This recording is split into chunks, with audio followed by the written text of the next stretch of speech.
ഇവിടെ റെന്റ് എത്ര കൊടുക്കുന്നത്? ഇവിടെ 8K.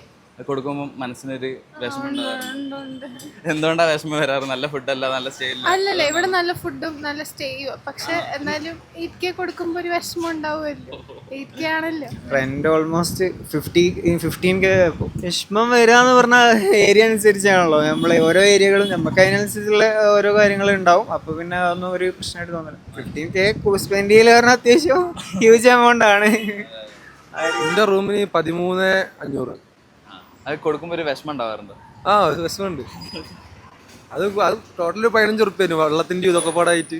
ഇവിടെ പലതും പല റെന്റാ, പല റേഞ്ചാണ്. അതായത് ചിലപ്പോൾ ഈ ഒരു ലൈനിൽ തന്നെ പല ഷോപ്പുകളും പല റേഞ്ചിലാണ്. കൊടുക്കുമ്പോൾ എന്തായാലും പൈസ ഇപ്പം നമ്മളെ പോക്കറ്റിൽ നിന്ന് പോകുമ്പോൾ ഒരു ചെറിയൊരു മാനസിക വിഷമം എല്ലാവർക്കും ഉണ്ടാവും. പക്ഷേ ആ ഒരു നോർമൽ വിഷമം പക്ഷെ നമ്മൾ കൊടുക്കേണ്ട ബാധ്യസ്ഥനാണ്. അത് സമയത്തിന് കൊടുക്കുക എന്നുള്ളത്, തിരിച്ചു പിടിക്കാനുള്ളത് നമ്മൾ ചെയ്യാം. അത്ര തന്നെ. ഇവിടെ ഞാനിപ്പോൾ ഫ്ലാറ്റ് എടുത്തിരിക്കണത് 13,000. പിന്നെ നമ്മളെ ചിലവും കാര്യങ്ങളൊക്കെ ആയിട്ട് മിനിമം ഒരു 25-30,000 വരും. അതായത് ഫുഡും റൂമൊക്കെ കൂടായിട്ട് 6 റേഞ്ചിൽ വരുന്നുണ്ട്. അല്ല, ഈ റെന്റ് കൊടുക്കുമ്പോൾ ഒരു വിഷമം വരാറുണ്ട്? ഇല്ല, അതിപ്പോൾ കറന്റ് ഇപ്പോൾ റൂമിൻ്റെ നമുക്ക് ഷോപ്പിൽ നമുക്കൊരു ഇത് കിട്ടുന്നുണ്ട്. അപ്പോൾ അതിന്നാണ് പോണത്. വലിയ വിഷമല്ല. പിന്നെ ഇനി ഭാവിയിൽ ഇനി ഫ്യൂച്ചറിൽ ഇനിയിപ്പോൾ വൈഫിനെ കൂട്ടി ഇങ്ങോട്ട് വരികയാണെന്നുണ്ടെങ്കിൽ അന്ന് ഓൺ ഫ്ലാറ്റ് ആകുമ്പോൾ വിഷമം വരും.